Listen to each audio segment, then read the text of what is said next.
Some video game theories can be pretty creative, while others can be downright terrifying. Have you ever seen a theory for a video game and thought, holy shit, that's scary? This could actually be true. Well, turn out the lights and get comfortable, because we're counting down some of the most terrifying video game theories out there, and some of these might be more true than you think. Before we begin, don't forget to subscribe to TheGamer for more exciting video game content. Without further ado, let's dive into 10 true and terrifying game theories. Polybius. We thought we would start with one of the most famous urban legends in video games, Polybius. A video game so notorious and well known it was featured on an episode of The Simpsons. Ay caramba! This legend first popped up on the forums of the site coinop.org in 2000 and describes some recovered data from a game known as Polybius, although nothing about it is verifiable. The poster goes on to describe how in 1981, several arcades in Portland suddenly had a new arcade cabinet, simply called Polybius.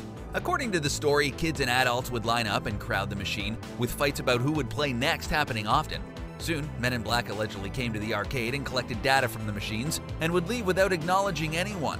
According to the story, players would play this game to the point of addiction and would begin to have night terrors, insomnia, and amnesia. Then, just as quickly as these machines appeared, they vanished without a trace.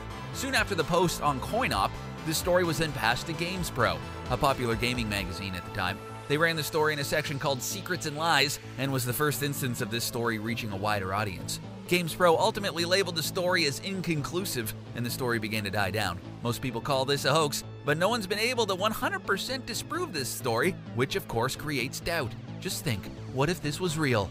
What if? What if? What if? What if? Squall is dead. There is a lot to say about Final Fantasy. It's one of the longest running franchises in gaming and continues strong to this day. With a cast of memorable characters in many games like Cloud, Vincent, and Squall, it's no wonder Final Fantasy is as popular as it is now. Now this theory centers around Final Fantasy VIII and more specifically the main character Squall. This theory states the game is about Squall dying and eventually passing on. This kind of theory isn't new, as we've seen similar theories in anime and cartoons, like the Ash is dead theory in Pokemon, and the kids in the cul-de-sac are in purgatory theory from Ed, Edd, and Eddy. However, this one may have more to go on than you think.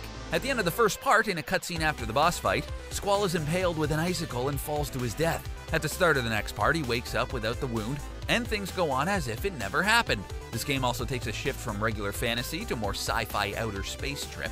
In the end of the game, you get to see Squall's life flash before his eyes. Now, this would not be too scary, except some players report seeing Squall without a face during the end credits, and it can be unnerving, to say the least. Captured GLADOS. As simple as it may seem, Portal is a game with a rich and memorable story. The game has you playing as a captive test subject for Aperture Science, a long-dead science and research company run by the AI GLADOS. In the game, you only ever hear GLADOS, taunting you and putting you down at every turn. It all ends with a puzzle boss fight where you enter GLADOS' main chamber. Now, there is something strange about her design.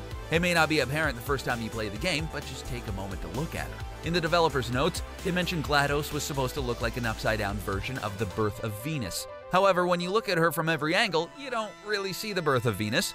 You might instead see a captured and bound woman. This theory has been spread around and is one of the more well-known ones, and it's pretty haunting and creepy to this day. Think about it. All this powerful AI who has tormented you is actually just trapped as you are. In a way, this theory was confirmed in the sequel, when you and GLADOS actually have to work together to stop another rogue AI. This creepy theory puts one of gaming's coldest villains in a more sympathetic light, especially in the sequel. Indoctrination of SHEPARD.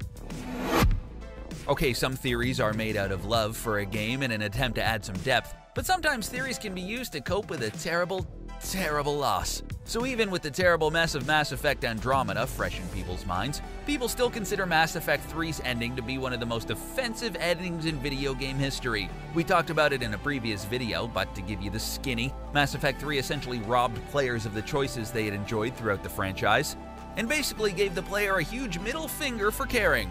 Yeah, right here. All those hours you pumped into this game? Yeah. As this ending began to sink in with players, they began to rationalize it and try to soften the blow the only way they know how. Other than to complain to the developers, they make fan theories. So there are many different ones out there. But one people have accepted the most, and is also the most creepy, is that Shepard has slowly been indoctrinated by the Reapers. Before the end of the game, Shepard is blasted by a beam of Reaper energy. From this point on, it's suggested that Shepard, and by extension, you are being indoctrinated by the Reapers. Your mind has been clouded to the point where your choices are limited, and the ones you are given end up resulting in your death. Not a very happy ending. Grief in Majora's Mask. Majora's Mask is an odd entry in the Legend of Zelda franchise. For starters, it's set in the world of Termina instead of Hyrule. Also, the villain is not Ganon, but instead Skull Kid, who's been taken over by a powerful mask. Hell, the Triforce isn't even in this game. Where's the Triforce? So why is this such a departure from other Zelda games? Well, for starters, Link is on the quest to find Navi after she has disappeared. But is there more to this? From the beginning, there are strange motifs and themes surrounding Link in the world of Termina. You are cursed to be a Deku scrub, and the only way you can be healed is with the Song of Healing. Later on, it's revealed you, Deku Link, were actually the spirit of Deku Noble's long-dead son. I'm sorry, what? In the Goron Mountains, you are given the power to turn into one of their most revered heroes after he passes. To be a Zora, you take on the spirit of a caring husband and musician, leaving a widowed mother mourning. It becomes increasingly apparent that Majora's Mask is centered around the 5 stages of grief. The people in the Clock Town deny the end is coming. The Deku are angry at the loss of their princess. The Gorons beg for their leader to return. Lulu slumps into depression after she is left alone, and Link finally accepts it all in the land of the dead. Well, that's why this game is creepy as hell. It's creepy. Cloud kills AERIS. We can't help ourselves for adding 2 Final Fantasy entries, but we promise this one is the last entry. We pinky promise. Plus, it's just hard to talk about. There may be some debate, but fans will agree Final Fantasy VII is the most popular installment in the franchise, having put it on the mainstream map and all. This theory seems a little stupid at first, but only after hearing the whole thing do you realize it's pretty shocking. So one of the most famous scenes in the game is when Sephiroth swoops down and stabs Ares while she's praying in the temple. Even people who've never played the game probably know this iconic moment. Anyway, it's pretty shocking and tragic to see Ares slump over dead. It's so sad. Cloud then lays her down to rest in the pool, and we slowly see her sink down to the bottom. A respectful burial for a fallen comrade. Or is it? Dun dun dun! According to the theory, Sephiroth's sword is not what kills Ares. Going through her spine and hitting her stomach, it did not look like a fatal blow, however. It would definitely paralyze her and she might go into shock. However, what would undoubtedly kill her would be if someone laid her to rest in a pool to let her sink down and drown. Cloud, how could you? Aborting GIYGAS. Earthbound is probably one of the best games you never heard of or played. Of course, with the ease of access of emulators, you could probably play Earthbound now and not have to spend a whole lot of money, or anything at all. Anyway, Earthbound holds its place in a lot of gamers' hearts. For some, it's the comedy and oddball nature of the world. Others enjoy the RPG mechanics that change the genre, but for most, people remember Earthbound for one reason: GIYGAS. While gamers might sympathize and ultimately idolize villains like GLADOS, GIYGAS leaves the player unnerved to say the least. Its theme and the way it looks at you is so haunting. The fact that your party has to essentially die and use robot bodies to fight is a whole new level of disturbing in and of itself. But what people remember most about GIYGAS is the whole fight is a giant allegory for abortion. In order to truly defeat GIYGAS, you need to go back in time to when it was an infant and destroy it. It doesn't help GIYGAS' silhouette looks like a fetus, but the eerie music and visuals are enough to unnerve and creep out even the most hardcore gamers. I'm still having nightmares. Now, whether this is literally supposed to be an abortion allegory is still up for debate. The influence for this entire fight may not be directly inspired by an abortion, according to Lingbloom, the writer of the game, but the visuals tell a different story, a truly disturbing story. Blue's RATICATE. Let's be honest, there can be an entire YouTube channel focused on creepy and disturbing Pokemon theories. What is it that makes this kid's game you carry around in your pocket about catching adorable monsters so dark and scary? Is it the fact that many Pokédex entries are depressing, heartbreaking, terrifying, or all of the above? Whatever the reason, Pokemon has a lot of theories spanning decades. Some include the anime, like the Ash is dead theory we mentioned earlier. There is also the Pokemon War theory suggesting Kanto was a part of a large-scale battle. Do we even need to bring up Lavender Town at this point? Instead, we're going to focus on one of the classics in the franchise, Blue's RATICATE. This one goes back all the way to the first game ever released. It made the rounds then and is still talked about today. As the theory goes, while you battle over rival Blue, you notice he has ERATICATE in every battle up into the SS Anne. When you meet again in the Pokemon Tower, he asks you why you're even at the tower since your Pokemon are not dead. This would imply one of his Pokemon is dead and he's come here to mourn. You then notice in this battle that Blue is missing his ERATICATE. You are only left to wonder if it died or if it's just floating in a PC, which, if you think about it, is a fate worse than death. Menstrual blood in Bloodborne. If Dark Souls is all about souls, then Bloodborne is all about… yeah, you get it. Bloodborne is an interesting take on gothic horror and monster hunting. The main mechanic of this game is blood. It runs the whole damn world of Bloodborne. You upgrade your weapons with it, you heal with it, you crave it to grow more powerful. But what if we told you this bloody, gory game could get even more bloody? Now, fair warning, this theory is not so much scary as it is disturbing since it deals with more personal matters. There is a popular fan theory going around that the blood in Bloodborne is menstrual blood. What? You know, period blood. We shouldn't have to spell this out for you. At first, you might be wondering, wait, all the blood is menstrual? Like even your characters? Luckily, no, not every single drop. However, we ask you to consider the following. The only characters who give you special healing blood vials are female. Arena is an NPC who will give you these, but at some point she says she can't after becoming pregnant. You might have noticed that elderly female characters can't give you this blood either, which might be because they do not menstruate due to menopause. Okay, this is really weird. Let's move on to the final entry, shall we? Please? Thank you. Kirby destroyed Earth. Oh, look guys, it's Kirby. He's such an adorable and cute little puffball. What is he doing on this list? Well, beneath those cute sparkly eyes lies the heart of a killer. Bet you didn't see that coming. However, we're not going to be talking about Kirby's monstrous eating habits, although we feel like someone should. Get into rehab, bud. Instead, we're going to talk about how, in Kirby and the Crystal Shards, Earth is completely destroyed. At least according to this theory it is. In the game, Kirby makes a stop at a planet called the Shiver Star. From orbit, you can clearly see the North American continent on the surface. However, the whole thing is covered in ice and snow. Upon closer inspection, you find the world is completely devoid of human life. Throughout the levels, you see buildings, automobiles, shopping malls, and robots, but not a single person. What happened? How did the Earth come to this? Was it climate change? A nuclear war brought on by warring superpowers? Or was it an alien race that wiped us all out? Or was it Kirby? Well, since it's a Nintendo game for kids, we'll never know, and we were probably never supposed to think too much about it. Of course, we all really need to talk about Kirby's eating problem, and how he murders and devours people for power, but I guess we'll save that for another video, because we're all out of time, folks. It's quitting time, let's go. It's okay, you can open your eyes now. Those were just some of the scariest video game theories. What did you think? Is there one you think should have been in there? Let us know in the comments down below. Don't forget to subscribe to The Gamer for more gaming content. Thanks for watching.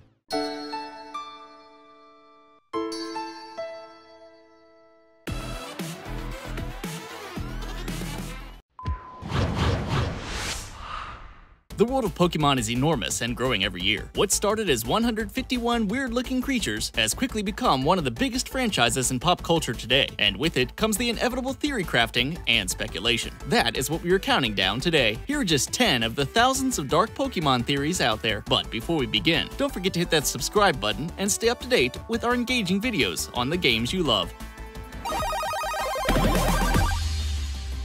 GENESECT is a KABUTOPS.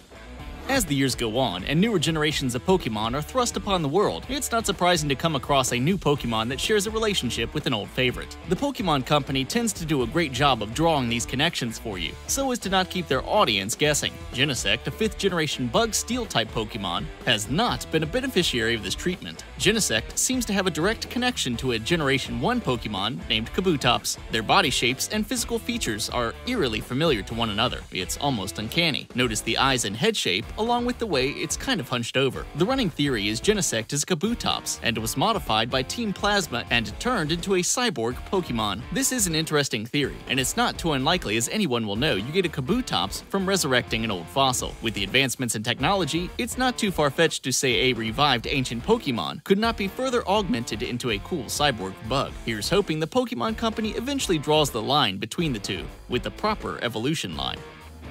POLTERGEIST.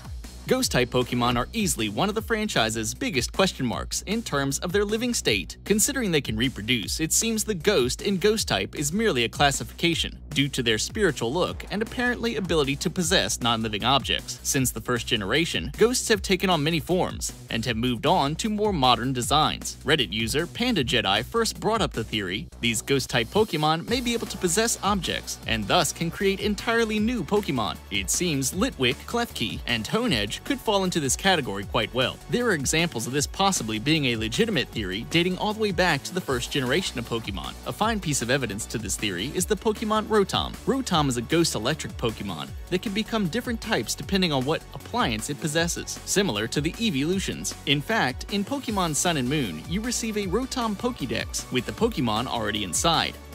In is a Zoroark. If you're not familiar with In, he is a character introduced in Pokemon Black and White series. The theory surrounding In is he is actually a Zoroark, a Pokemon known for portraying themselves as humans. During the Pokemon Black and White 2 games, there's a specific section where a Zoroark helps lead you through a set of complicated ruins. Upon reaching the end, the player finds In strangely at the same time, in which the Zoroark who helped them randomly disappeared. It makes sense for a Pokemon to fight for two separate worlds. He's witnessed firsthand it's not always a symbiotic relationship between humans and Pokemon. In addition, the Zoroark Pokédex entries emphasize their affinity for illusions and tricks. The Pokemon Black and White Pokédex entry states it protects the safety of its pack by tricking its opponents. Cubone's mother. Cubone, his evolution, and his somber choice of headwear have been a mystery ever since players took their first steps into Lavender Town. Well, not so much a mystery, but more like a missing origin story. The theory you've probably heard before is that Cubones are the children of Kangaskhan, and the ones who lose their parents become Cubone upon wearing their deceased parent's skull. It's an interesting theory, but I feel it's been covered quite a bit. And there is plenty of evidence for this theory, from the many Pokédex entries to the similar physical features. In fact, Kangaskhan are only female, but Cubone can be either male or female, so could it mean that male Kangaskhan's are the ones who were abandoned when their mothers died? Who knows? Another theory suggests Marowak and Cubone used to hunt Kangaskhan, and the skulls were a tribal marking or symbol of a successful hunt. So it comes down to whether you see Cubone as wearing ancestral headwear or the skulls of their fallen parents. Dittos and MEWS.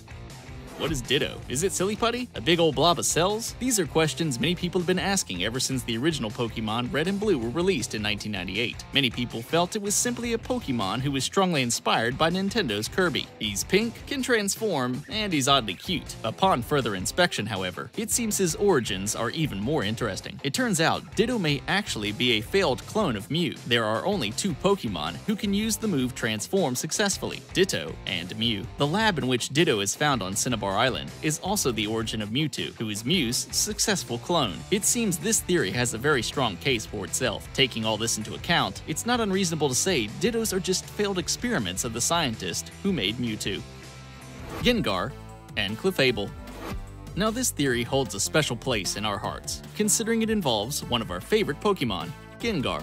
GENGAR is a ghost-type Pokemon who shares a lot of physical traits with the fairy-type Pokemon, Clefairy. By simply lining each of them next to each other, it's obvious they directly inspired each other in terms of design at some point. For all intents and purposes, GENGAR could just be a palette swap of Clefable that the creators used to save time and money designing the new Pokemon. While this could be the case, it's not nearly as fun as theory crafting. Another strange fact supporting this theory is GENGAR is listed in the Pokédex as the Shadow Pokemon. People also believe the name GENGAR was likely derived from the term doppelganger, meaning clone. Like the Cubone theory, this one is derived from a lot of observable evidence, and can be possible without having to drastically change the way we look at Pokemon. Hashtag not my Pikachu. If there's one thing synonymous with the animated Pokemon show, it's the relationship between Ash and his Pikachu. From the very beginning of the show, viewers are introduced to the dynamic between the two. Ash wants to be the greatest trainer of all time and hopes to grow Pikachu into a partner which can help him to accomplish said feat, whereas Pikachu is a bit annoyed by Ash and goes out of the way to ignore and defy all of Ash's orders and advice. During the second episode of the show, Ash, along with an army of Pikachus, help restore power with the use of each Pikachu's electricity. Some fans fans speculate Ash's original Pikachu gets swapped for another by accident, and is the explanation as to why Pikachu quickly comes around to Ash. While it would make for a convenient theory, it would kinda make the episodes of the first episode pointless. The emotional bond Ash and Pikachu make is strong, and both of them know this. Plus, in the series, we see Pikachu having flashbacks to the first time they met. While it may be a compelling fanfic or theory, the show simply does not back this one up. Dark theories.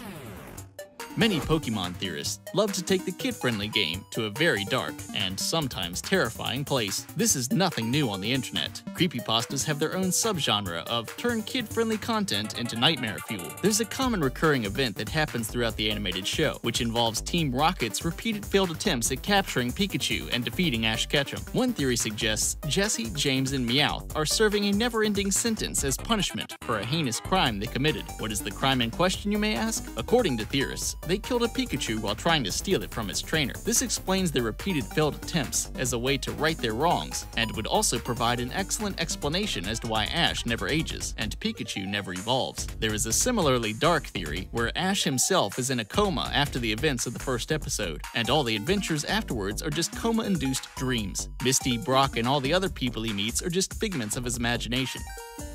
Blue's RATICATE.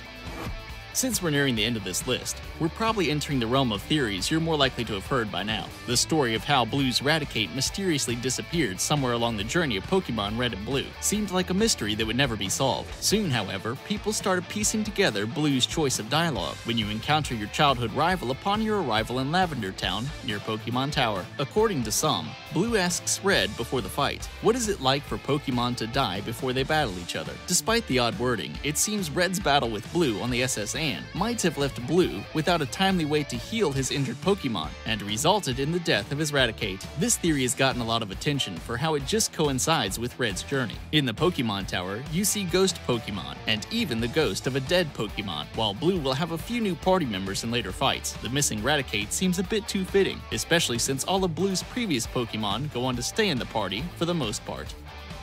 The Pokemon War.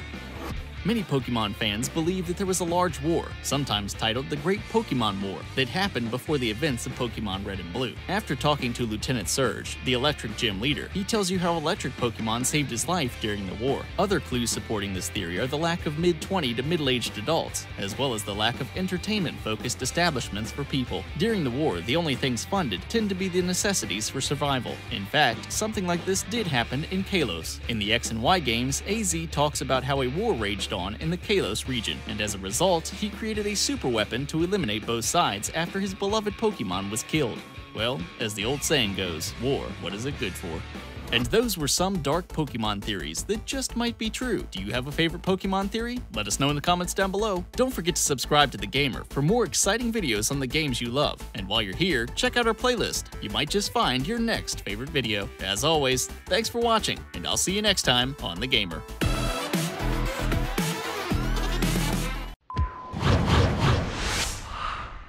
Video games are much more than just a distraction. They're a way to tell a story. Some of these plots are quite simple, while others are incredibly confusing. Players often play games to find out what happens. However, some players leave no stone unturned and have come up with plenty of crazy, unthinkable theories about the games they love. That's why we've compiled a list of 10 great fan theories that ruined your favorite video games. Before we begin, hit that subscribe button to stay up to date with all of our awesome videos, and click that bell to become part of our notification squad. Cloud kills Aerith. Final Fantasy VII. Aerith's death in Final Fantasy VII is one of the most famous and heartbreaking moments in video game history. Sephiroth descends from above and impales her through the chest, causing her body to slump over and fall. After a quick battle, Cloud takes Aerith's body to the center of the city and lays it to rest in a deep pool. It's a touching and beautiful moment. This fan theory gleefully throws a monkey wrench into the whole thing by claiming it was Cloud, not Sephiroth, who killed Aerith. Of course, not for want of trying on Sephiroth's part. The theory states that the wound through Aerith's torso was not enough to kill her. Sephiroth's sword pierced too low to hit any vital organs. While it might have clipped less vital organs or even major arteries, the lack of blood in the cutscene suggests otherwise. However, the sword is in the exact position it would need to be in order to break the T7 vertebrae of the spine. An injury there would cause near full body paralysis, and the shock would knock her unconscious. So just because she slumped over and closed her eyes, it doesn't mean she died. So how does AERITH die? Well, according to the theory, she drowns. Cloud's actions, while well-intentioned, caused AERITH to drown. Talk about being buried alive. One long escort mission. Call of Duty. Escort missions suck. They require you to protect an NPC from harm so they can get from one place to another in one piece. Babysitting NPCs is obnoxious since you have no control over what they do. Sometimes they get in the way or set off enemy hordes. Give them a gun and half of the bullets end up in you. It's a miracle if you can finish the mission without shooting your charge first. This fan theory states that all of the games in the Call of Duty franchise are just one long escort mission. The person being escorted? Why, that would be you, of course. Yup. You are the unwanted charge in Call of Duty. Other characters are always telling you where to go and what to do. They need you to fill in one plot device or another. The other characters always need to rescue you. When you die, you respawn next to them. They are the real hero. You're just that useless tag-along that no one cares about. If that's true, it's quite a change of pace compared to most video games. Call of Duty's supposed to be a power fantasy. Instead, you're just acting as the Robin to someone else's Batman. Town is a mental ward. Animal Crossing.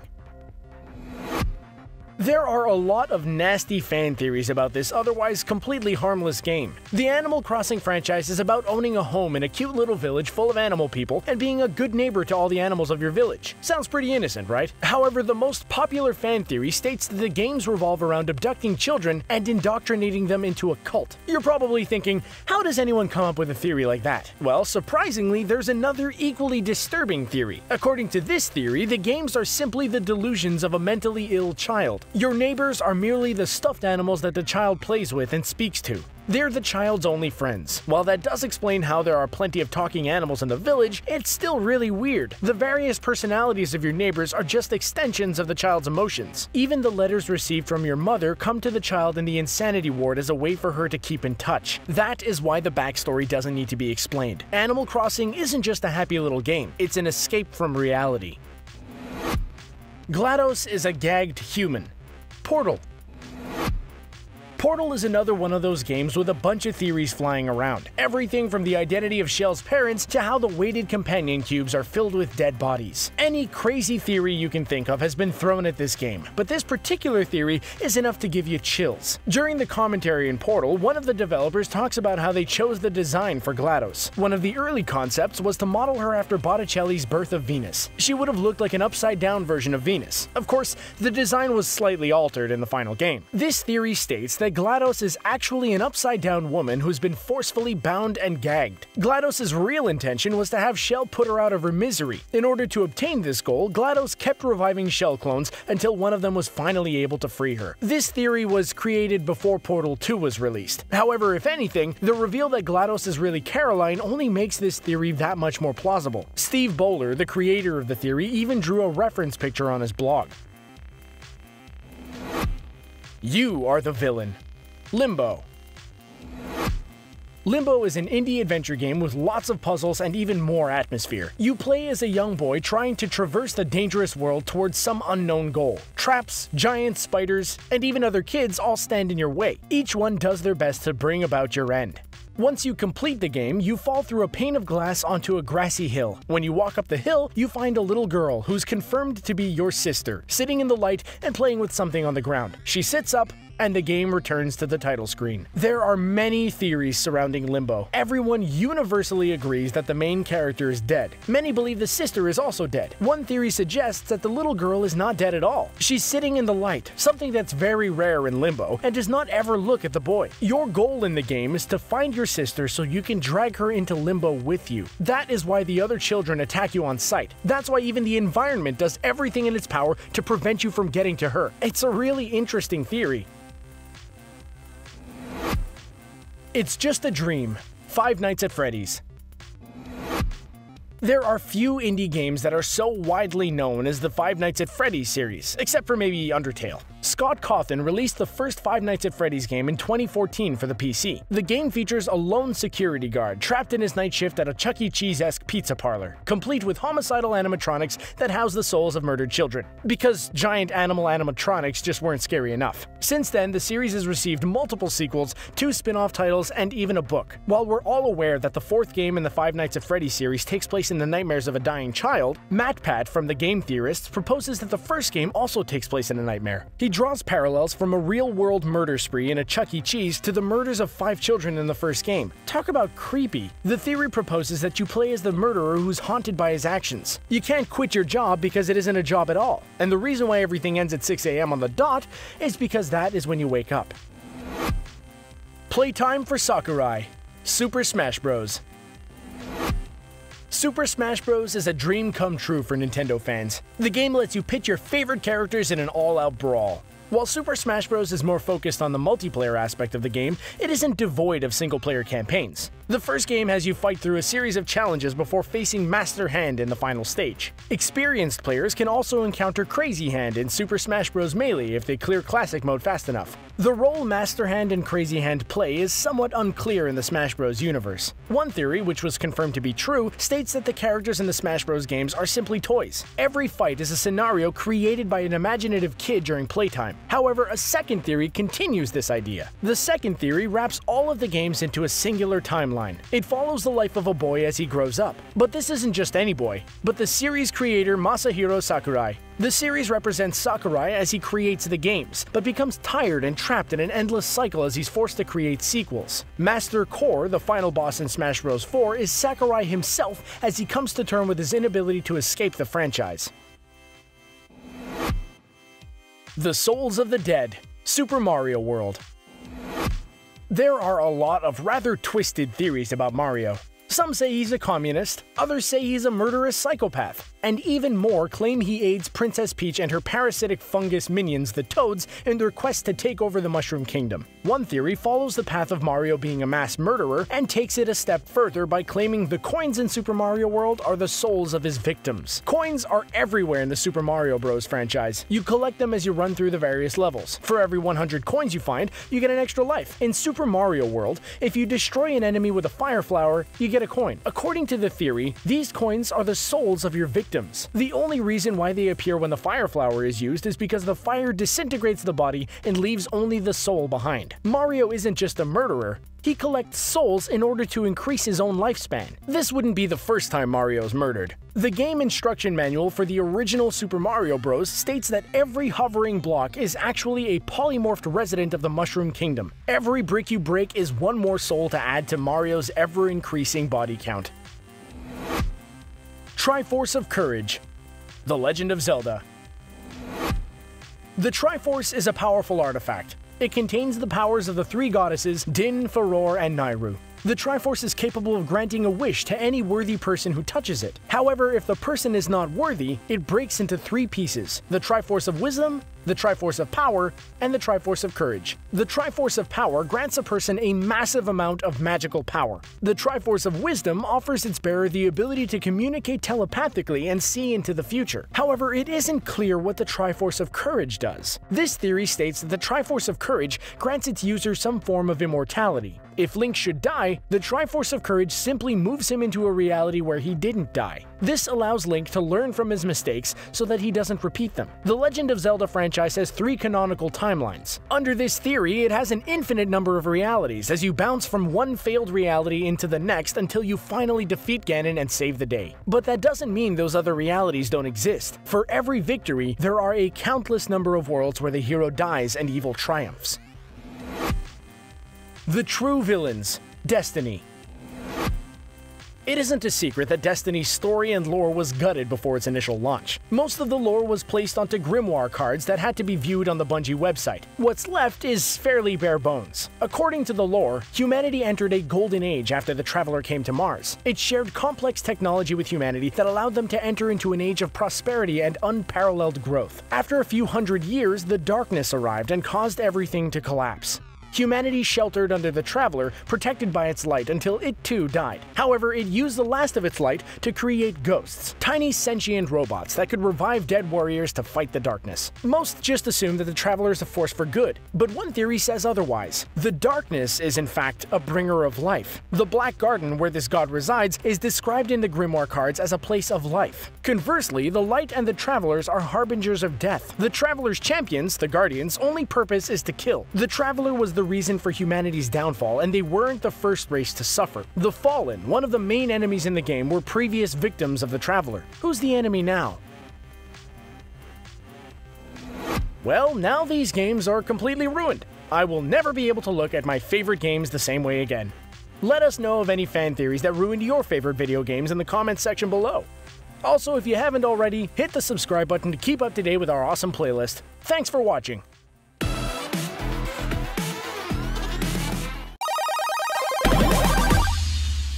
Urban legends, conspiracy theories, video game secrets, whatever you call them, they've been woven into the history of gaming, and players have been obsessed with unlocking the truth. Sadly, many of the craziest theories have been proven false. Did you fall for the bait? Check out 10 video game theories that tricked us all. But before you do that, click subscribe. You'll become a part of our notification squad and be the first to know of new content. Number 10. Bigfoot roams in San Andreas. The world of Grand Theft Auto is filled with dirty cops, prostitutes, gangsters, crooked businessmen, and rappers. Each addition to the franchise introduces new character models, vehicles, and interactive elements. One thing that no one expected to find in the game was the mysterious enigma known as Bigfoot. The mysterious monster has been part of real folklore for years, and created waves when a digital version supposedly appeared. Shortly after the release of Grand Theft Auto San Andreas, rumors began to spread about appearances of Bigfoot. Players would see him lurking among the woods, and some even claimed to get attacked by the monster. Rumors grew after screenshots showcased the furry monster lurking around creepy areas of the game, like the Bacco Beyond. Unfortunately, just like in real life, these Bigfoot sightings are all just a myth.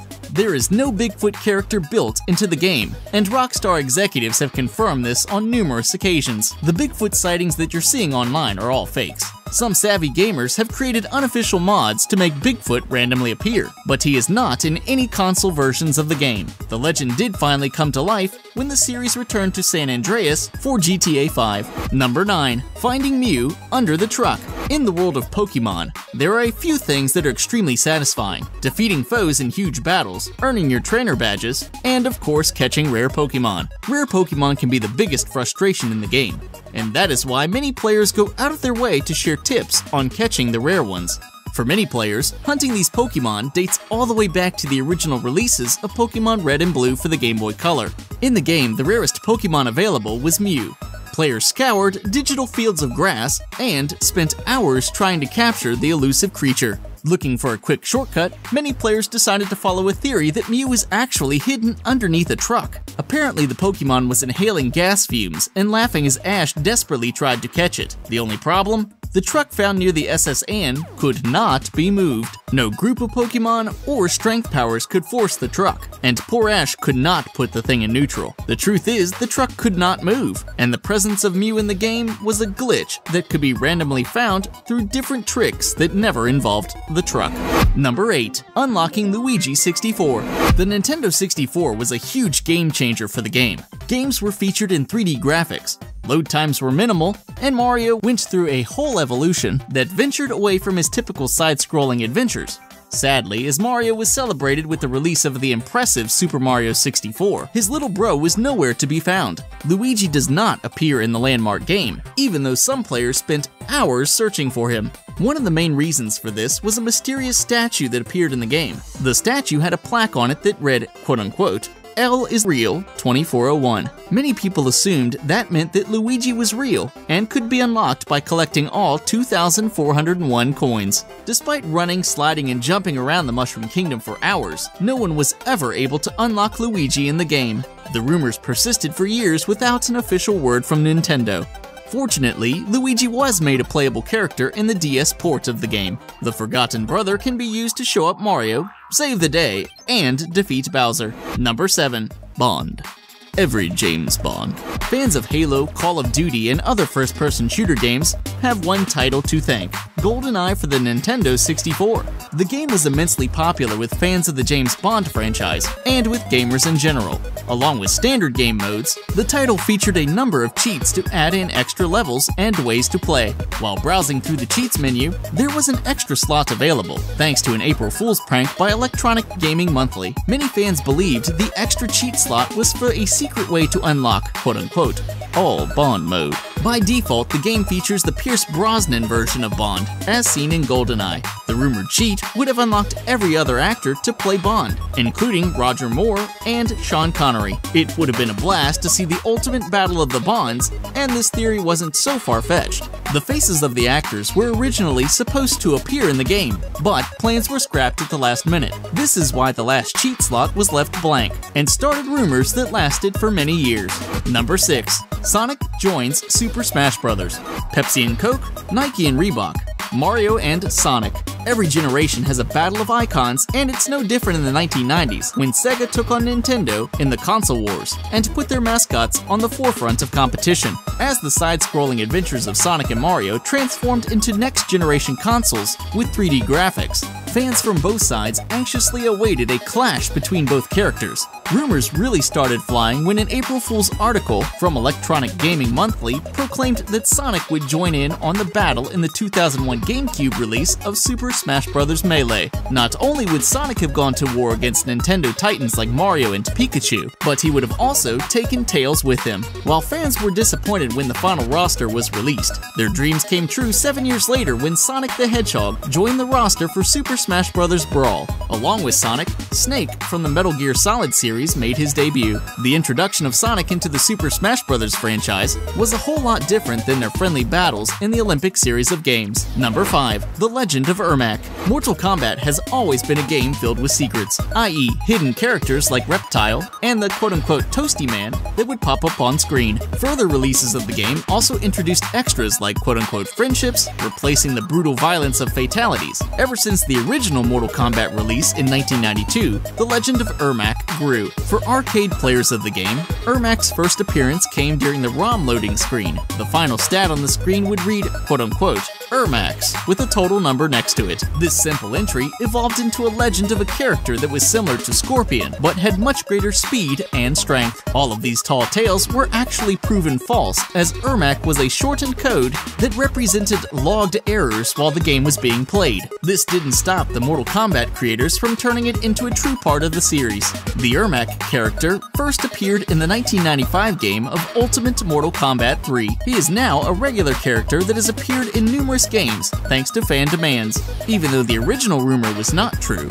the Legend of Ermac now lives on. Number 4. Mario's Big Leap. The original Super Mario awarded players at the end of every level with a huge leap that led to a giant flagpole. The flagpole has been the flagship of the Nintendo franchise. For many players, the ultimate goal is to make a huge leap and land as high as possible on the top. Other players have decided to look beyond that goal and try to get further than before. One of the first crazy video game theories came when players smashed that red A button over and over to jump completely over the flagpole. What would be on the other side? Secret levels? A jackpot collection of coins? Princess Peach? Sadly, the flagpole cannot be jumped over in the original Super Mario, except in one level. Level 3-3 has a glitch built in that allows players to gain enough speed and jump power to land over the flag. The other side is a blank and endless level that Mario merely runs across until time runs out. Sadly, getting over the flagpole reaps no benefits other than bragging rights, while clinging to it could earn you a terrific fireworks show.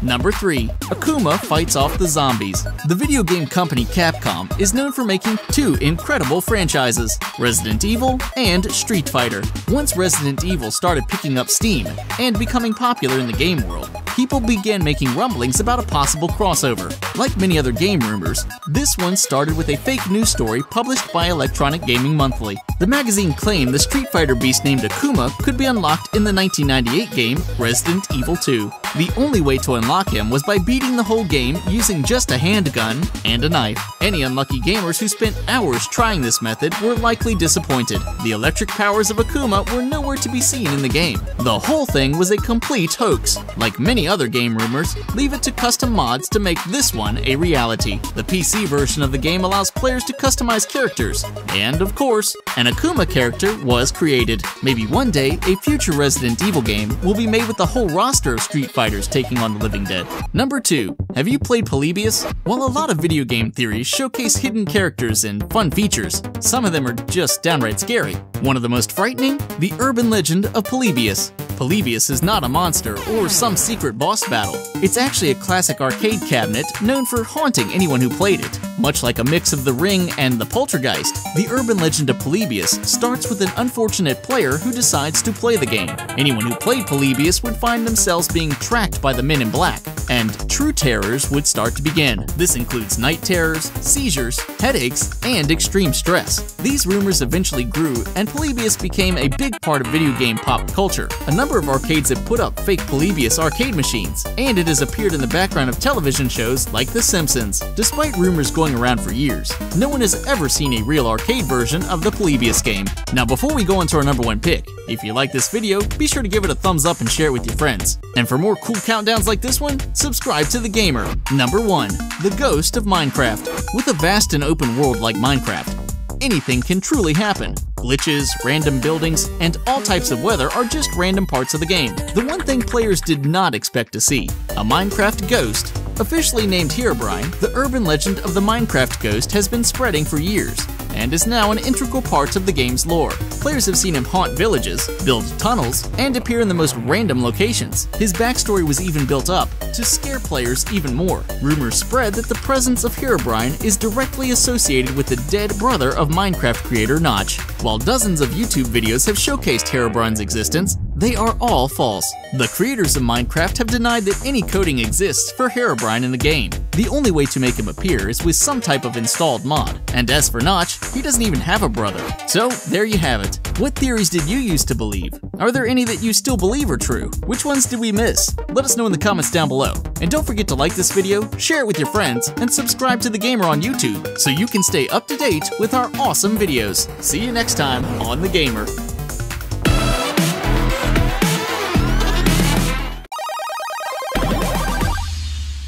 Sometimes a game is just a game, but sometimes if you do a little digging, you might find that everything isn't quite what it seems. Maybe your favorite game has a hidden message or some horrible dark secret. Nintendo fans are some of the most obsessive gamers out there, so it's no surprise that they've noticed things about Nintendo games that the rest of us have missed. Let's dive in and take a look at some of these crazy theories Nintendo fans have concocted over the years. Be sure to let us know what you think in the comments below. Also, hit the subscribe button so you can stay up to date on all the latest content from TheGamer. The characters in Super Smash Bros. Are toys.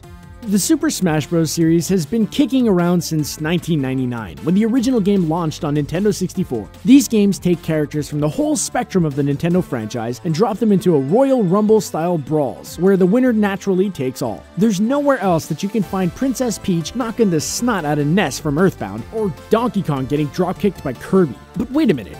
Nintendo games are supposed to be family-friendly, right? So why are all these characters trying to slap each other silly? According to one theory, they're not. In fact, they're not the actual Nintendo characters at all. In the reality of the Smash Bros. Games, this theory suggests that they're just toys that look like the characters. Now, you might want to dismiss this idea simply because they look like the real characters in the game. That's true enough. But former Nintendo president Satoru Iwata gave credence to this theory in an interview with Time magazine. He said, "The Smash Bros. Games do not represent the Nintendo characters fighting against one another. They actually represent toys of Nintendo characters getting into an imaginary battle amongst themselves." He said when they were making the game, the company had a debate as to whether it was okay for the beloved Nintendo characters to pound on each other and decided it would seem wrong. That's why the opening of the first game in the series shows a hand take a Yoshi toy from a box, set it on a desk, and then bring it to life. Neat, right? Street Fighter's M.BISON is actually Mario. Nintendo fans know that the Mario games take place in the Mushroom Kingdom. It's a magical land of flying turtles and mushrooms that make you double in size. Fighting game fans know that Street Fighter has nothing to do with the Mushroom Kingdom. These games take place on Earth, with martial artists gathering from all corners of the world to compete in tournaments to see who's the best fighter. There's no obvious connection between Mario and Street Fighter, at least not on the surface. But if you dig a little deeper, you might start to see some similarities between Mario and the Street Fighter character M.BISON. Both wear red and blue outfits with nearly identical hats. The two characters share a similar moveset, complete with stomping attacks and flips. But there's more. No one knows what the M in M.BISON's name stands for, but it might as well be Mario. To top it off, the two game worlds have intersected before in the Super Smash Bros. Series. In the latest game, Ryu appears right alongside Mario. Both characters even have amiibo figurines, meaning Mario's just one step removed from M.BISON already. Think about it. Have you ever seen Mario and M.BISON in the same place at the same time? Didn't think so. No one has. That's because when Mario isn't saving Princess Peach from Bowser, he's busy traveling the real world to compete in fighting tournaments. It just goes to show. Don't mess with Mario. The Zelda timeline. A boy dressed in green travels from towns to dungeons, fighting enemies, solving puzzles, and toppling enormous bosses along the way. Sometimes he collects the Triforce. Sometimes the biggest bad guy of them all is named Ganon, or some variation like Ganondorf. With The Legend of Zelda, Nintendo's been offering a fantastic adventures since 1986. A few of the games are directly related to one another, but most are standalone experiences that seem to be separate from all the ones that came before and after. Their game worlds are distinct, and even the art styles vary widely. It's not at all clear that they exist in the same universe, but some fans want to place all these different games in a unified timeline.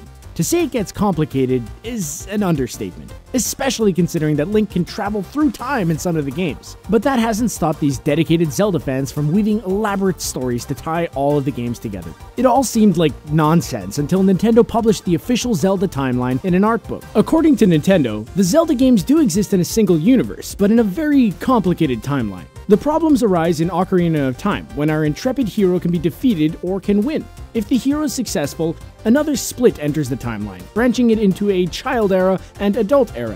When you get down to it, it seems likely Nintendo didn't originally intend for the games to exist in a single timeline. But once fans latched onto the idea, the company made it work, more or less. This is one example of a fan theory coming true. Luigi dies during Luigi's Mansion. Nintendo games tend to be bright and cheery. You know, fun for the whole family. Teens and tykes alike. The one Nintendo series that's not afraid to get spooky is Luigi's Mansion. These games center around Mario's taller, thinner brother as he busts ghosts in an enormous haunted house. The first Luigi's Mansion game came out as a launch title for GameCube in 2001. It started off with Luigi receiving a letter informing him that he won a mansion in a contest. He never entered such a contest, but he and Mario agreed to meet at the mansion to check it out. When Luigi arrived, Mario is nowhere to be found. Instead, he finds some menacing ghouls and meets a professor who's developed a vacuum-like ghost-busting device called the POLTERGEIST 3000. The professor also said he saw Mario go into the mansion, but hasn't seen him come out. Cue the search for Mario, where Luigi explored the mansion's many rooms, fighting off the ghostly enemies that lie in wait. Here's where this theory kicks in. A lightning strike causes the mansion to lose electricity, making every room dark. A phone rings in the attic, so Luigi makes his way there and answers it. When he does, lightning flashes and you can see Luigi's shadow on the wall. Although Luigi seems to be standing on the floor, his shadow looks like it's hanging from the ceiling, as if by a rope around his neck. Now, if this theory is right, the living Luigi you control is just a fantasy. The real Luigi hung himself in the attic. Dark stuff. You're a killer in Pokemon Red and Blue.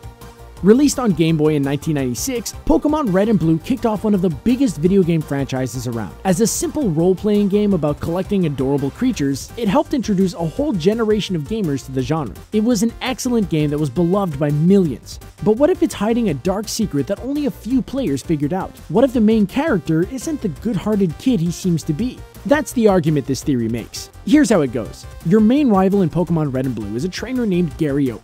He always seems to be one step ahead of you on your journey, waiting for you to arrive in every new town. Whenever you meet, he challenges you to a Pokemon duel where your creatures battle his. Gary tends to use the same Pokemon each time you fight, including his Raticate. But after you battle him on a boat, you never see the Raticate again. What happened to Gary's Raticate?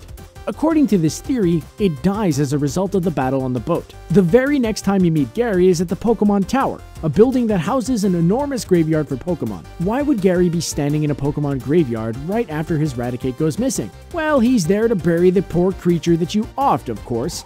It's dark stuff for a kid's game, but maybe that's why they don't come right out and say it. Super Mario Bros. 3 is a play. Super Mario Bros. 3 is one of the most beloved platformers of all time. When it debuted in America in 1990, it blew the minds of NES owners across the land with its dozens of levels and endlessly creative gameplay. It even holds up great today, unlike many other classics of the time. But what if none of it was real? Of course, it's a video game, so none of it actually is real. But we expect games to take themselves seriously and depict a fully imagined reality. According to this theory, the entire game of Super Mario Bros. 3 is nothing more than a stage play. Think about it. The title screen begins with a curtain opening, just like a play. Items in the environment cast shadows, as if stage lights are shining on them against the backdrop. Even the platforms look like they're bolted in place or suspended by ropes. It's a pretty convincing theory, and one that's hard to refute once you start looking at it that way. Believe it or not, series creator Shigeru Miyamoto seemed to confirm this rumor in a Twitter video. When someone asked if the game was all a performance, he nodded. Now that's not necessarily an official confirmation, but it's good enough for many of the fans who thought it was all an act this whole time. Kirby takes place after the apocalypse. Virtually no Nintendo franchise is more joyful than Kirby. After all, these games present hardly any challenge and sometimes seems like they're made for the youngest of young children. There's simply nothing dark or gloomy about them. Playing a Kirby game is about as gloomy as eating cotton candy at the fair. So there's no way that humanity is dead and gone in this game world, is there? Not so fast, Buster. The game that posed this question is Kirby 64, The Crystal Shards, which came out on Nintendo 64 back in 2000. It's a fairly standard Kirby game in that it lets you jump, fly, and suck up enemies to copy their special powers. You can even combine those powers to create more things for the pink hero to do. So why all this talk about the apocalypse? It's easy to overlook, but there's one particular world in the game called Shiver Star. From space, it looks like a standard everyday ice planet. But if you look closely as it spins around, you'll notice that it has continents shaped exactly like the continents on Earth. The levels on Shiver Star took place in environments like a frigid tundra and some kind of automated factory run by a giant robot. Did the robots kill off all the humans? Or did we kill ourselves off by mistreating the environment? To these questions, Kirby offers no answers. Perhaps it's better not to know. Donkey Kong Country is anti-American propaganda. Nintendo would have you believe that the Super Nintendo game Donkey Kong Country is about a gorilla trying to get his banana stash back from the bandits. The evidence seems to support this interpretation because that's exactly what happens on screen when you play. But what if Donkey Kong Country was trying to brainwash you into thinking that the United States of America was a very bad place? That's the theory anyway. According to people who believe it, the whole game was a metaphor for the Banana Wars, which took place in the early 1900s. During that time, the US was intervening with Caribbean nations to get an economic boost. As the name Banana Wars implies, those actions affected the banana business. If you look at the game with this theory in mind, Donkey Kong represents the besieged nations, and the villainous King K. Rool is America, coming in to take control of the banana trade. After all, the president at the time was Teddy Roosevelt, which kinda sounds like King K. Rool. This theory might be a stretch, especially considering the game was made many generations after the Banana Wars. But whether you believe it or not, you can see how the ideas make some kind of sense. The Legend of Zelda Majora's Mask is about the stages of grief. The Legend of Zelda Majora's Mask is the strangest Zelda game by far to date. Unlike the rest, which are standard adventures of good versus evil, this one is set up differently. It starts out with a giant human-faced moon looming in the sky. Turns out, the moon is on a crash course with the planet, and everyone's about to die. Only one hero can stop it, but he has to act fast because the crash is coming in 3 days. The game is so weird that it could all be a dream, which it basically is if you buy into this theory. Early on in Majora's Mask, you get knocked out by a dude named Skull Kid. If this theory is correct, the blow knocks you into a coma and the entire game is a dream that stems from your grief over the planet's imminent destruction. The first stage of grief is denial, which lines up with the first town you come to. Its citizens don't believe that the moon is heading straight towards the planet, even though it's obvious if you look up at the sky. The next town you come to involves a king who's angry about his kidnapped daughter. And wouldn't you know it, anger is the second stage of grief. These encounters go on until every last stage of grief is crossed off the list. It's possible that this is all just a coincidence, but it's also possible that the folks at Nintendo got sad and decided to make a game about grief. Little Mac is terminally ill in Punch-Out! If you thought that some of the other theories were a touch too dark, Nintendo isn't done with you yet.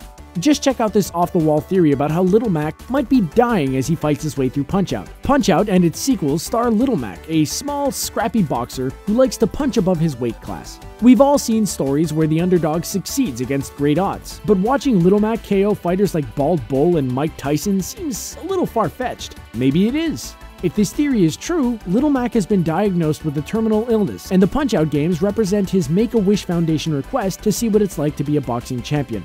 In this twisted take on the series, the boxers Little Mac fights with have agreed to throw their matches against this puny pugilist. To that end, they fight using predictable patterns that Little Mac can learn and exploit. Little Mac is 17 years old after all, so he's eligible to make a wish. The Foundation is famous for letting patients meet celebrities, and if you were interested in boxing when the first game came out, you'd definitely want to meet Mike Tyson. It might sound far-fetched, but face it, you probably can't think of a better explanation for Little Mac's dominance in the ring. So, what do you think of these wild Nintendo theories? Are they the ridiculous hallucinations of a clueless fanbase? Or are they the actual realities unearthed by dedicated video game archaeologists? Depending on the theories, it could go either way. We hope you enjoyed the video, so let us hear your thoughts in the comments. Be sure to subscribe to the channel and turn on notifications so you don't miss any of our great video content in the future.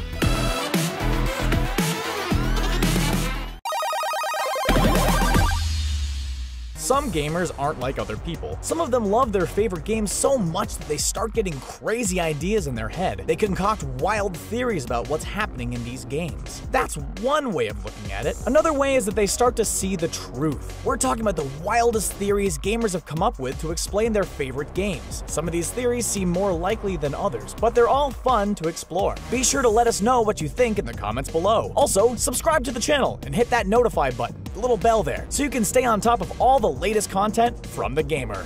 But Braid is about the making of the atom bomb. If you've played Jonathan Blow's video games or seen his interviews, you know he's a deep thinker. But what if his first game isn't about what it seems to be about at all? Blow's first game was Braid, a platformer that has you manipulate time to solve environmental puzzles. Between its many head-scratching levels, you'll find notes that tell the game's story. You're Tim, a young man who's trying to rescue a princess from a monster. As you read these notes, level after level, they become much more strange, using what seems like dream logic to connect one to the next. Most gamers had no idea of what to make of these text entries, but some forum members have concocted what seems like a plausible explanation. Basically, the game is about the making of the atom bomb. Tim is a scientist working on the Manhattan Project, and the game is a dream world he whipped up to deal with his role in the death and misery that those bombs caused. The last set of messages in the game do seem to line up with this theory. One says it was as though the earth had opened and the skies split. Another hints at a mushroom cloud saying, she stood tall and majestic.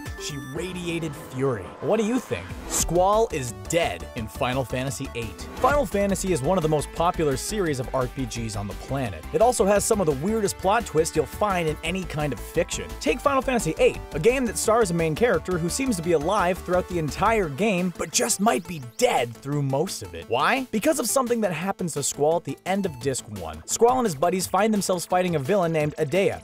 I don't know, that's what I called it. When she suddenly summons an ice shard and hurls it through Squall's chest, he falls off a platform and slowly closes his eyes. Surely he's dead, right? Apparently not. The game continues on Disc 2, with Squall waking up in a cell, wondering why he doesn't have a wound from the attack. If this theory is true, Squall died from his injuries, and the rest of the game consists of his visions as his life flutters away. After all, a chunk of ice piercing through your body would surely leave a mark, right? And no one even mentions it once he reunites with his party. That there's a timeline to the Zelda games. The Legend of Zelda is a long-running series that has made up well over a dozen games. Some of the installments are directly related to one another, but most of them seem unlinked. That pun was very much intended. They're just different takes on the idea of a boy clad in green fighting a powerful enemy, often named Ganon. The game worlds and even the art styles vary widely, but fans won't stop trying to tie them all together. For these people, all Zelda games take place in the same universe, just at different times. To say it gets complicated is an understatement, especially considering that Link can time travel in some of the games. A number of websites have tried to make sense of how every single game could fit together, but none of them are entirely convincing. Nintendo actually published an official Zelda timeline in an art book, but it only contains 9 of the games, leaving the rest for fans to debate. When you get down to it, Nintendo probably never intended for the games to exist in a single timeline or universe. The only way you can cram them together is by retconning, which is nerd speak for changing the past so it lines up with the present. Maybe we'd be better off leaving these games alone. AERIS wasn't originally supposed to die in Final Fantasy VII. If you played Final Fantasy VII in the decade since it released, then there's a good chance you shed a tear when Sephiroth killed the innocent flower girl AERIS with his enormous sword. What you might not know is the theory that AERIS wasn't always supposed to die in the game. It's possible the developers came up with the idea later and went back to put it in. For one thing, the vast majority of players will never earn AERIS' 4th limit break move before she dies. To do so requires a whole lot of grinding early in the game. Why'd they bother giving her a 4th limit break if most players will never get it? Also, at the end of the game, you have to split your characters into 3 parties. If you found the 2 hidden characters, Vincent and Yuffie, one of your parties is stuck with 2 characters instead of 3. If AERIS had lived, the party would be full. Granted, this isn't the most convincing of arguments, but considering how much fans love AERIS, it's no surprise that they're looking for ways she might have lived. You're a bad, bad person in Pokemon Red and Blue. Pokemon Red and Blue were the games that made Pokemon a household name. One of the simplest role-playing games around, it helped introduce a whole generation of gamers to the genre, and everyone who played it knew the hero as a good-hearted kid who does no wrong. Well, not according to this theory. Your main rival in the game is a character named Gary Oak. He always seemed to be just one step ahead of you on your journey, and every time you met, you have your Pokemon battle his. Gary tends to use the same Pokemon each time you fight, including a Rattata that eventually evolves into a Raticate. But after you battle against him on a boat, you never see that Raticate again.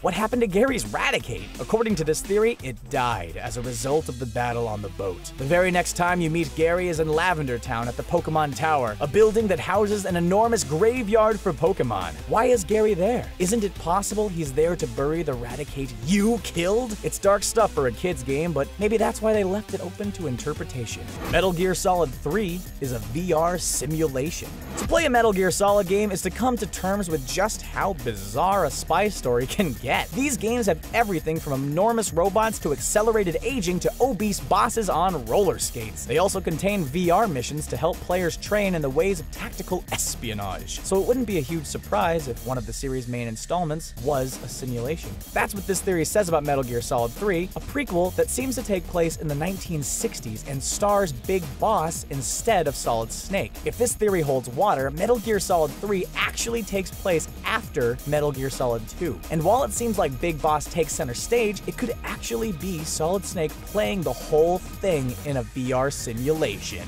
Illuminati confirmed.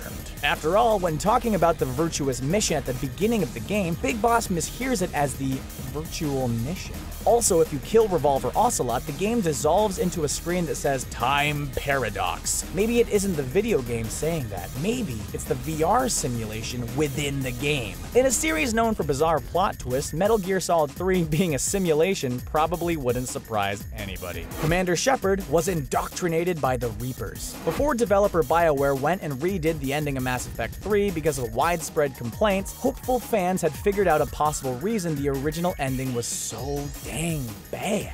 Fans were mad at the ending because it largely discarded player choice, something the entire series had been based on leading up to it. You could play these games however you wanted, whether that meant being a ruthless renegade commander, being a concerned leader, or playing it somewhere in between. But at the end of the trilogy, the game gave you 3 choices, and the only main difference between them was the color of an explosion. No matter how you had played leading up to it, your ending was basically the same as everyone else's. According to this theory, the ending didn't really matter. That's because somewhere along the line, Commander Shepard had been indoctrinated by the Reapers. Much of what happened after that was actually a hallucination in Shepard's mind. In fact, if the so-called indoctrination theory is true, much of the series may have all been an illusion. And if it was, when the ending came, the Reapers only gave Shepard options that would help them. Kinda trippy, isn't it? Donkey Kong Country is anti-American propaganda. Have you played the Super Nintendo classic Donkey Kong Country? If you haven't, you should. It's a beloved platformer that stars a gorilla trying to get his sizable banana stash back from bandit crocodiles. It also has some of the best graphics you could cram onto an SNES game cartridge in 1994. But what if it was trying to brainwash you into thinking the US was a very bad place? Well, that's one theory anyway. According to people who believe it, the game is a metaphor for the Banana Wars, in which the US intervened with Caribbean nations to get a leg up economically, particularly in the banana business. In this reading of the game, Donkey Kong represents the besieged nations, and the villainous King K. Rool is America, coming in essentially to secure its banana trade. After all, the president at the time was Teddy Roosevelt, which kind of sounds like King K. Roosevelt. Well, this one's probably a stretch, especially considering it was made many generations after the Banana Wars. But whether you believe it or not, you can see how the theory came together. The Legend of Zelda Majora's Mask is about the 5 stages of grief. The Legend of Zelda Majora's Mask is a truly strange Zelda game. It's set up differently than the rest, with a giant human-faced moon set to crash into the planet unless Link can stop it in time. It's so weird that it could all be a dream, which it basically is if you agree with this theory. At the beginning of the game, you get knocked out by this little creature called the Skull Kid. If this theory is correct, the blow knocks you into a coma, and the entire game is a dream that stems from your grief over the planet's imminent destruction. The first stage of grief is denial, which lines up with the first town you encounter. Its citizens don't believe that the moon is on a crash course with the planet. The next town you come to involves a king who's angry about his kidnapped daughter. Anger is the second stage of grief. These encounters continue until every last stage of grief is crossed off. It's likely that this is just a coincidence, but it's also possible the folks at Nintendo decided to make a seriously gloomy game about grief. Super Mario Bros. 3 is a stage play. Super Mario Bros. 3 is one of the most important platformer games of all time. When it debuted in America in 1990, it blew the minds of NES owners across the land. It's that good. But what if none of it was real? Of course it's a video game, so none of it is actually real, but we expect that our games take themselves seriously and depict a certain kind of reality. According to this theory, though, the entire game of Super Mario Bros. 3 is a stage play. Think about it. The title screen begins with a curtain opening. Many items in the environment have shadows as if lights are shining on them, casting shadows on the backdrop. Even the platforms look like they're held in place with ropes or bolts. Believe it or not, kids, series creator Shigeru Miyamoto seemed to confirm this rumor in a Twitter video. When someone asked if the game was all a performance, he nodded. Does that make it canon? It just might. So what do you think of our picks for crazy video game theories that will blow your mind? We hope you enjoyed the video, so let us hear your thoughts in the comments. Be sure to subscribe to the channel and turn on notifications so you don't miss any of our great video content in the future.